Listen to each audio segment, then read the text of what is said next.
Now that we've talked about, as an athlete, you being in control of you, the next thing is giving you some routines that can help you prepare for this ability to take one thing at a time and absorb yourself in that thing.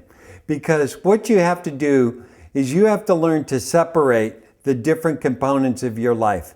As a student athlete, you have to separate school and academics from your athletic performance. Some of you may be working before you go to your athletic performance. You have to separate work. But basically, we have to separate school and work, social life, and sport. We're balancing these three things. And as I mentioned earlier, you got to make sure you're where you need to be when you need to be there. When you're doing school, do school. When you're doing work, do work. When you're doing social activities, do them. And when you're doing your sport, do your sport. And this skill to take one thing at a time, we hear it all the time. When you watch athletes on TV, we're going to take one game at a time. Question I have, and I've spent 30 years figuring out, trying to anyway, how do we take one game at a time? How do we take one swing at a time? How do we take one moment at a time? We hear it all the time, but how do you do that? Well, we talked about that with the R's. But now, if we can get a routine that can help us have a way to funnel our energy and get ourselves so we're able to do that. So for an athlete, we're talking about, first thing I've got to do is I've got to make sure, as we've said, I'm in control of myself.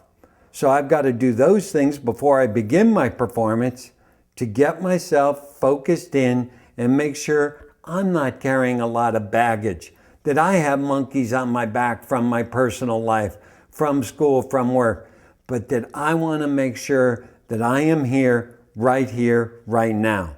Once I'm in control of me, then I want to take care of my body. And this is where sometimes we go to the training room, we get the treatment that we need. This is where we may do our stretching. This is where we may do our light jogging. Then what we have to do is we have to warm up our skills. We have to warm up our strokes. We have to warm up our pitches. We have to warm up our movements. And after we warm those up, then we have to start practicing competing and getting ourselves ready to perform. So that's the final part of the performance, is getting ourselves in our pre-performance preparation is warming up the competition.